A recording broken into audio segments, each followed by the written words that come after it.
کہ ان الیکشنز کے انعقاد سے پہلے، یعنی موجودہ حکومت کے خاتمے کے باضابطہ اعلان سے پہلے، یعنی نگران حکومت کے قیام سے پہلے، یعنی نئے الیکشن کمیشن کے قیام سے پہلے ضرورت اس بات کی سمجھی گئی کہ جناب یہ آئی ایم ایف سے پیسے آ جائیں، آئی ایم ایف کے ساتھ پروگرام سائن ہو جائے، کیونکہ اگر آئی ایم ایف کے ساتھ پروگرام سائن ہوگا تو اس کے بعد ہی اگلے جو چیس بورڈ ہے اس کے مطابق مورے حرکت میں آئیں گے، کیونکہ جب تک یہ چیس بورڈ بچھا ہوا ہے وہ اس وقت تک اس پہ اگلی چالیں نہیں چلی جا سکتی جب تک آئی ایم ایف کے ساتھ جو پروگرام ہے وہ سائن نہ ہو جائے، لہٰذا آئی ایم ایف کے ساتھ پروگرام کرنا سائن ضروری ہے۔ اس کے ساتھ ساتھ اگر آئی ایم ایف کے ساتھ پروگرام سائن ہو جائے گا، پیسے آ جائیں گے، تو اس کے بعد پھر سعودی عرب سے بھی پیسے آئیں گے، اس کے بعد دیگر ممالک نے بھی جو انویسٹمنٹ کے وعدے کیے ہوئے ہیں، یہاں پر اب انہوں نے جو شیئرز خریدنے کی یقین دہانیاں کرائی ہوئی ہیں وہ پوری ہو جائیں گی، اور اس کے بعد ہی یہ جو فیوچر پولیٹکس یا فیوچر گورنمنٹس کے حوالے سے ایک نیا جو مرحلہ ہے وہ سامنے آئے گا۔ ایک تو یہ صورتحال بظاہر تو میرے سامنے اس قسم کی آ رہی ہے، اس کے علاوہ اگر کوئی صورتحال ہے تو پھر یقینی طور پر اس کا کوئی مخفی پہلو ہے۔ اگر یہ کہا جائے کہ جناب یہ جو ساری ایکٹیویٹیز ہیں یہ موجودہ حکومت کو بچانے کے لیے ہیں، اس سلسلے میں ہے کہ موجودہ حکومت اپنی ٹرم پوری کرے، موجودہ حکومت نے جو تمام مشکل فیصلے لیے ہیں ماضی میں بھی، اور جو یکم کو 15 روپے کا پیٹرول مزید مہنگا کرنے جا رہے ہیں جس کے اب تک اطلاعات ہیں، یہ ان مشکل فیصلے جو اب وہ کر رہے ہیں ان کو اگلے سال اگست میں اس کا ڈیویڈنڈ ملے اور وہ اس ڈیویڈنڈ کے ساتھ الیکشن میں جائیں، تو بظاہر ایسا ہوتا ہوا مجھے نظر نہیں آ رہا ہے، ایسے حالات مجھے نظر نہیں آ رہے جہاں پر یہ جو پلان بی ہے یہ ایگزیکیوٹ ہو۔ ہاں البتہ جس کی طرف میں نے اشارہ کیا کہ اگست کے اندر ہی یہ ساری صورتحال ڈیولپ ہو اور اس کے بعد نئے انتخابات کا انعقاد کیا جائے، اس قسم کی کچھ صورتحال یقینی طور پر ڈیولپ ہوتی ہوئی نظر آ رہی ہے، اور اس کے لیے جو پیش بندیاں ہیں وہ ضرور کی جا رہی ہیں، کیونکہ اگر ایسا نہ ہوتا تو chief of army staff general Qamar Javed Bajwa صاحب کے امریکی نائب وزیر خارجہ شرمن اینڈی کے ساتھ یہ جو ٹیلی فونک کانورسیشن ہے اس سے کچھ دیر پہلے ہی شیخ رشید احمد صاحب کی طرف سے یہ ٹویٹس سامنے نہ آتے، جو انہوں نے بڑے لمبے چوڑے 3-4 انہوں نے وہ ٹویٹس کیے ہیں جس کے اندر انہوں نے اس بات کا دعویٰ کیا ہے کہ ملک میں ضمنی الیکشن کی بجائے نئے الیکشن کے لیے معاملات طے پا گئے۔ انہوں نے کلیئرٹی کے ساتھ یہ بات کہی کہ معاملات طے پا گئے ہیں، اور اس حوالے سے مختلف خبریں بھی ہیں، میں نے بھی آپ کے ساتھ خبریں شیئر کی کہ عمران خان صاحب کے ساتھ ملاقاتیں بھی ہو رہی ہیں، ان کے ساتھ رابطے بھی ہو رہے ہیں، ان کو یہ کہا جا رہا ہے کہ جناب فکر نہ کرو، الیکشن ہم کروا دیں گے، تمہارا جو مطالبہ ہے اس کو من و ان تسلیم کر لیا جائے گا۔ اگرچہ حکومت کی طرف سے 11 استعفوں کو منظور کرنے کا باضابطہ طور پر اعلان بھی کر دیا گیا ہے، لیکن اس کے باوجود اگر کوئی بندہ یہ کہے کہ جناب ضمنی الیکشن نہیں ہو رہے، باضابطہ طور پر کلیئرٹی کے ساتھ نئے الیکشن ہو رہے ہیں، اکتوبر میں الیکشن کی تاریخ مل جائے گی، نئے الیکشن کمیشن کا قائم کر دیا جائے گا، نگران حکومت کے قیام کا فیصلہ بھی قوم جو ہے وہ جلد سن لے گی، تو اس کا مطلب یہ ہے کہ شیخ رشید احمد صاحب کو اس بات کی انفارمیشن ہے، اور اگر انفارمیشن نہیں ہے تو وہ کسی نہ کسی بیس پر یہ بات کہہ رہے ہیں۔ وہ بیس کیا ہو سکتی ہے؟ یقینی طور پر عمران خان صاحب اور پرویز خٹک یہ ساری جو انفارمیشن ہے یہ اس کی طرف اشارہ کر رہے ہیں، کیونکہ اس وقت پاکستان تحریک انصاف آپ کو جس حد تک کانفیڈنٹ نظر آ رہی ہے، جس طریقے سے اب وہ اچھل کے باتیں کر رہے ہیں، یہ سارا کا سارا اس بات کی طرف اشارہ کر رہا ہے کہ جناب ابھی اس بیگ میں بہت کچھ ہے، اور ان کو اس بات کی کسی نہ کسی کوارٹر سے تصدیق ہو گئی ہے، یا ان کو یقین دہانی مل گئی ہے کہ جناب یہ الیکشن کرائے بغیر کچھ چارہ نہیں ہے۔ جو بات آپ کہہ رہے تھے وہ بالکل ٹھیک ہے، کیونکہ شیخ رشید نے ایک اور بات کی۔ شیخ رشید صاحب نے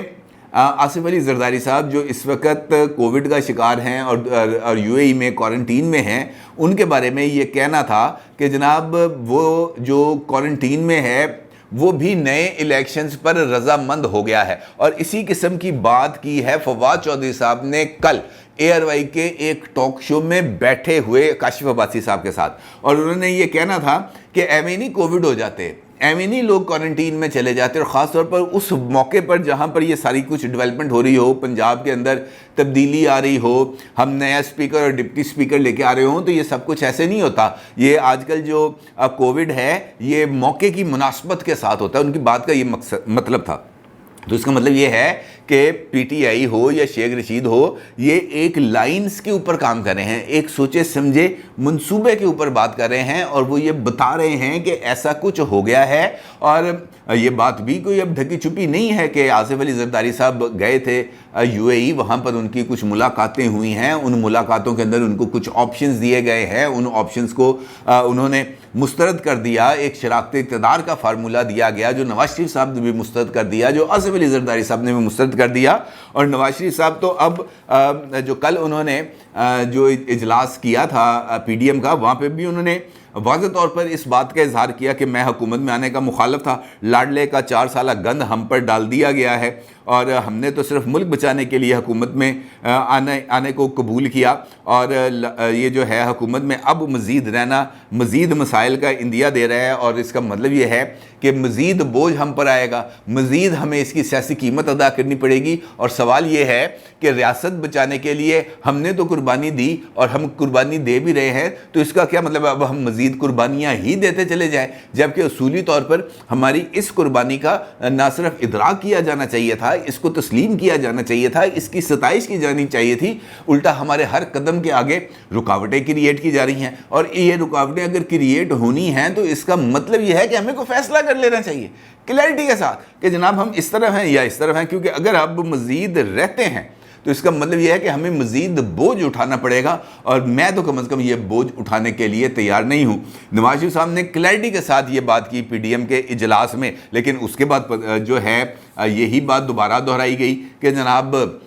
ہم مدت پوری کریں گے۔ اب مجھے نہیں سمجھ لگتی کہ مدت پوری کرنے کا آخر اتنا چاہ کیوں چڑھ گیا، کیونکہ جو حالات ہیں، جو چیزیں میرے سامنے ٹیبل پر ہیں، یا جو چیزیں مجھے نظر آتی ہیں، جن لوگوں سے بات چیت ہوتی ہے، جن لوگوں سے ملکی صورتحال کے بارے میں جو اندازے لگائے جاتے ہیں، وہ تو اسی طرف اشارہ کر رہے ہیں کہ جناب سب کچھ ٹھیک نہیں ہے، حالات واقعتاً ایک نئے الیکشنز کی طرف بڑھ رہے ہیں، اور حکمران اتحاد اگر اس وقت بھی کبوتر کی طرح آنکھیں بند کر کے بیٹھا ہے اور یہ سمجھ رہا ہے کہ بلی اس کا شکار نہیں کرے گی، تو میرا یہ خیال ہے کہ یہ بالکل غلط اندازہ ہے ان کا، اور ان کو اپنے ان اندازوں کو ایک مرتبہ ریویو کرنا چاہیے۔ شیخ رشید کا یہ کہنا میرا خیال ہے بالکل درست ہے کہ اگست کے اندر یہ ڈیولپمنٹس ہوں گی،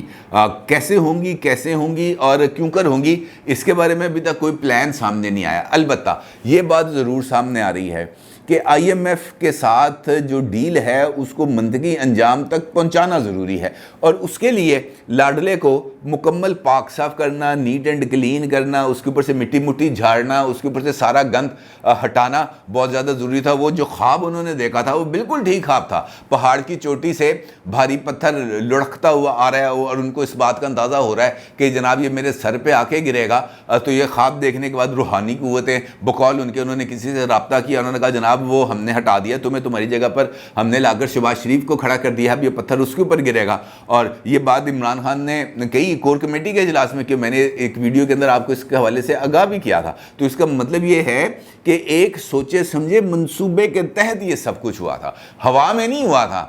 اور اگر یہ ہوا میں ہوا تھا تو پھر میں آپ کو جس طرح آپ سے کہہ رہا ہوں کہ پھر اس کے یہ جو قربانی تھی جو حکمران اتحاد کی طرف سے دی گئی ملک کو بچانے کے لیے، ریاست کو بچانے کے لیے، معیشت کو بچانے کے لیے، جو انہوں نے سیاسی قیمت ادا کی، اس کی ستائش کی جانی چاہیے تھی، پبلکلی کی جانی چاہیے تھی۔ کسی بندے کے منہ سے آپ نے سنی ہے بات؟ الٹا جو چیزیں سامنے آ رہی ہیں وہ بالکل ہی عجیب و غریب طریقے سے سامنے آ رہی ہیں۔ پھر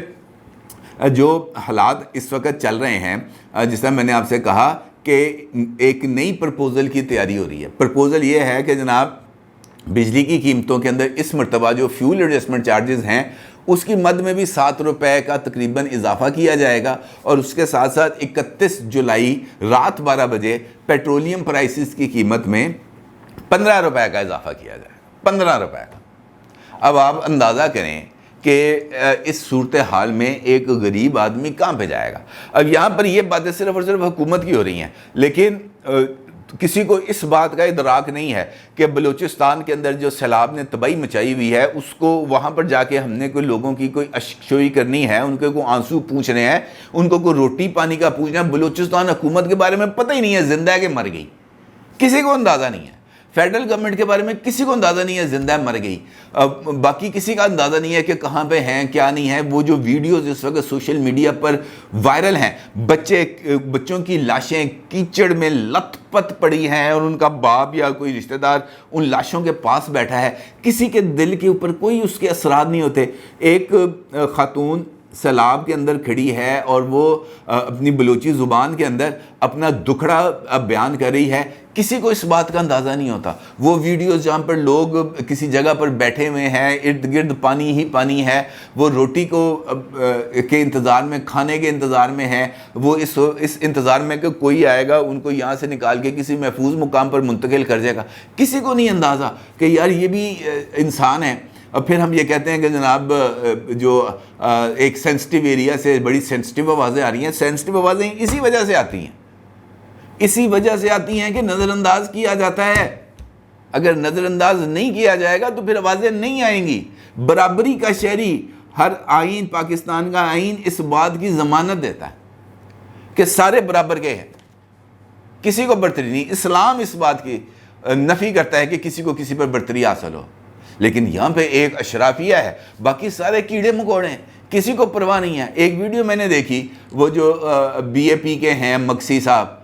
وہ کھڑے ہیں، توند نکالی ہوئی ہے، ٹراؤزر سا پہنا ہوا ہے، ہاتھ پیچھے باندھ کے، ٹوپی سر پہ پہن کے کھڑے ہیں، اور وہ بادشاہوں کی طرح کھڑے ہیں، وہ دیکھ رہے ہیں پانی کو۔ انہی کی رعایا کا ایک بندہ آتا ہے، آ کے ان سے ہاتھ ملانے کی کوشش کرتا ہے، وہ جھڑک کے اسے کہتے ہیں پرے ہو چھوت شودر، تو یہاں پہ کیا آ گیا ہے میرے ساتھ ہاتھ ملانے کے لیے؟ اس صورتحال میں آپ مجھے بتائیں کہ معیشت سروائیو کر سکتی ہے کسی بھی طریقے سے؟ جب ریاست اپنی ذمہ داری نہیں لے گی، جب ریاست کو اس بات کا اندازہ نہیں ہوگا کہ اس کے فرائض کیا ہیں، تو وہ لوگوں سے کہے گی قربانی تو کون دے گا؟ قربانی کیوں دے گا؟ قربانی کس وجہ سے دے گا؟ قربانی کوئی نہیں دے گا قربانی۔ اس چکر کے اندر یہ وہ وقت آ گیا ہے جب ریاست، ریاستی اداروں اور اہم عہدوں پر فائز ریاستی شخصیات کو خود قربانی دینی پڑے گی، سب سے پہلے آگے قربانی دینی پڑے گی۔ اگر وہ قربانی نہیں دیں گے اس وقت تو پھر کوئی اور قربانی نہیں دے گا۔ پھر جتنے مرضی فون کر لیں، جتنے مرضی پلان بنا لیں، عمران خان 2/3 اکثریت کو چھوڑ کر 36/3 اکثریت کے ساتھ آ جائے، کیا فرق پڑتا ہے؟ میں نے بھی بھوکے رہنا ہے، آپ نے بھی بھوکے رہنا ہے، ہم لوگوں نے اسی طریقے سے سسک کے زندگی گزارنی ہے۔ کوئی مرضی آ جائے، اس سسٹم پر کون بلیو کرے گا؟ کوئی نہیں بلیو کر سکتا۔ لہٰذا بہتر یہ ہے کہ وہ لوگ جن سے مل کر رعایا بنے گی، جس پر آپ لوگوں نے حکومت کرنی ہے، اس کا سوچیں کچھ۔ جب تک اس کا نہیں سوچیں گے آپ کا بھی کچھ نہیں بنے گا۔ یہ حالات اب اس طرف جا رہے ہیں، ان کو روکیں، ادروائز بہت بڑی تباہی آئے گی۔ اپنی رائے کا ضرور اظہار کیجیے گا۔ آپ کو بہت شکریہ۔ اللہ حافظ۔